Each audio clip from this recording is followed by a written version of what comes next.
Good day, students. You're welcome to our class today. This is week 6.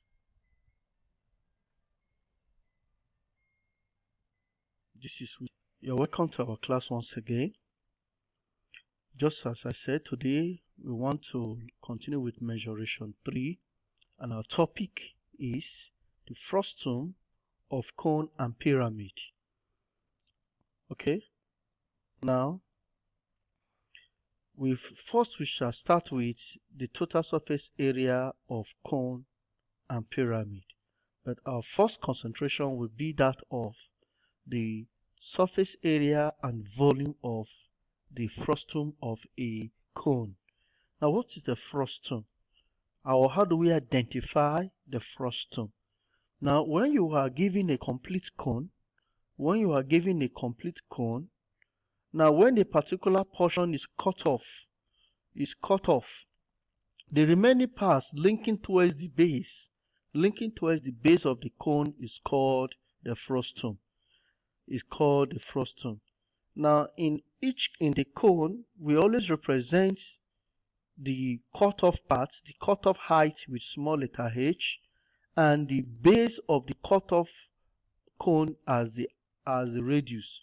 While we represent the height of the frustum as capital letter H, and the radius of the frustum with big R. Okay. Now, examples of frustum of a cone are the base, the lampshade, and our buckets. The bucket we use in bathing at home or washing of clothes. These are examples of frustum. Alright, now let's identify the various formulas for the volume of and total surface area of the frustum of a cone. Now, in the volume of the frustum of a cone, we have this formula. We have two formulas here. Both of them, when applied, will give us the same answer. We have the first one, which is 1/3 pi h. I told us the h stands for the height of the frustum. The big arrow represents what? The radius of the base of the frustum.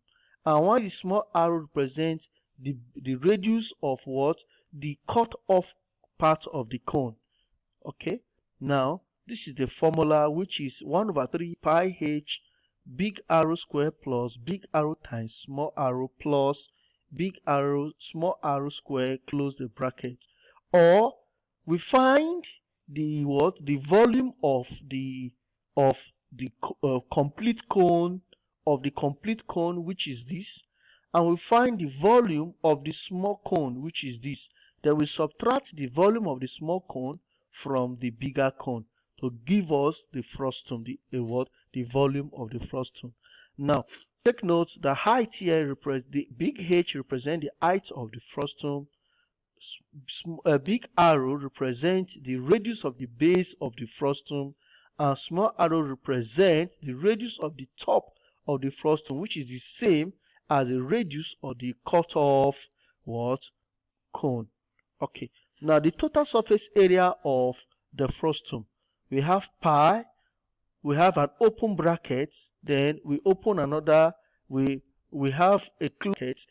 Now we open a bracket, which is arrow square plus small arrow square, big arrow square plus small arrow square. We close this bracket now, plus S stands here for the slant height. We open a bracket, big arrow plus small arrow, close bracket, and we close the close bracket. We close this other bracket. Now we said the L, now this L, which stands for the slant height. In finding the value of our L, if it is not given, find the value of our L, we use this formula, which is the square root of the height of the frustum plus the square of the height of the frustum plus the open bracket, the difference of the squares. That is, we say arrow square minus small arrow square, big arrow square minus small, all in squares. Okay, take note, it is not difference of two squares. it is not difference of two square. This is the what? The square of a difference. The square of a difference. Now, h here, I have already told us, the big H represents the height of the frustum, the big arrow, the radius of the base of the frustum, small arrow stand forward, the radius of the top of the frustum, which is the same as the base of what? The cut-off part of the cone, and L, our slant height. Now, the curved surface area, we have the formula as pi L, open bracket, big arrow plus small arrow, close the bracket. Now, we already know that this is the formula for our L. Or we find the what? The curved surface area of the complete cone. Then we find the curved surface area of the cut-off cone. Then we subtract that of the cut-off cone from that of the complete cone to give us our curved surface area of the frustum. Okay, now in other words, there are other formulas we can also use in calculating the frustum when we have one or two other conditions. Now, the surface area of the frustum of a cone, when we have a closed frustum, we have pi height times the sum of the radii plus area of the top and base circle. We also have the total surface area for an open frustum, in bracket a bucket, which is what? The height times the sum of the radii plus area of the what? Of the circle, area of the circle. Okay, not circles but circle. Now, for this surface area of the frustum of a cone, we sum up all the areas of the faces that makes up the frustum. Now, let's see the application of these what? These formulas. This for this one and the other one. Okay, now let's take an example. Example 1. A lampshade is in the form of an open frustum of a cone. Its top and bottom radii are 10 cm and 5 cm, and its height is 14 cm. Find in terms of pi the total surface area of the lampshade. Okay, now let's see how we can find the solution of this question. Now look up, class. We were told that an open frustum is in the form of a bucket. Now we make a diagrammatic representation from that question. We try to interpret the question, and this is the diagram. Now, this is the top of the frustum. The radius is 10 cm. This is the height, which is 14, and this is the base, which is 5 cm. You can see this is the shape of a bucket. Now, the total surface area of an open frustum is like a bucket.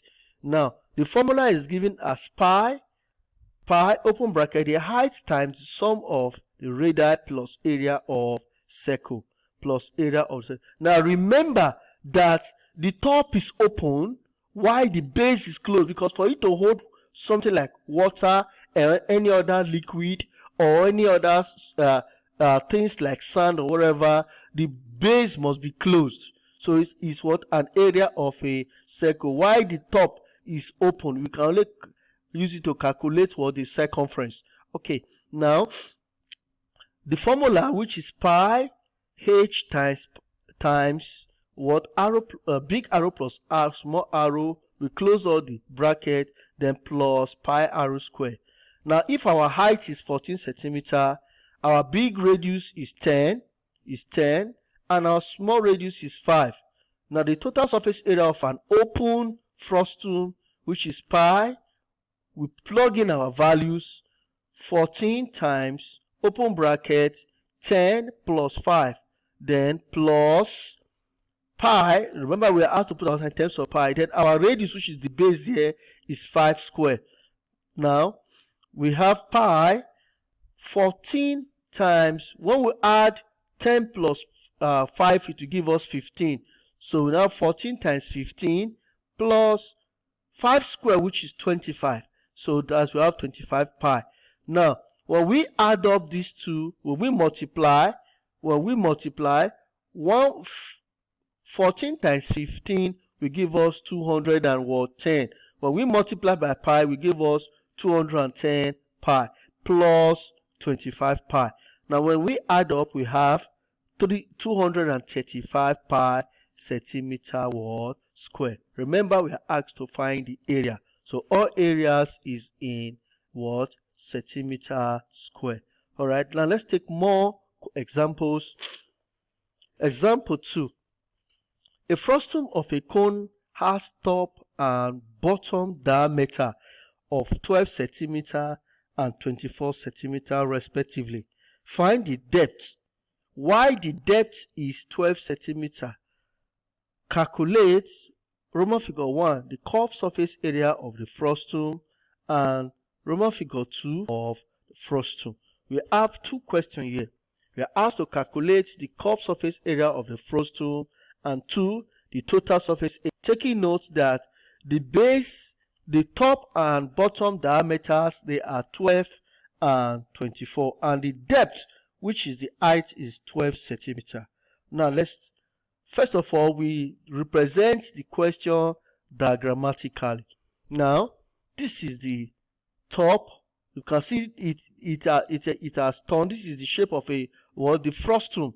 Now, the top diameter is 12 centimeter from the question, and the base diameter is 24 centimeter, and the height is 12 centimeter. Okay. Now we know that from what we know that the center here is the is the midpoint of the diameter. We know that 2 radii is equal to the diameter. So how do we get the radius now? If for the top, if 2 radii is equal to 12, so what will be the radius? We divide 12 by 2, which is equal to 6 centimeter.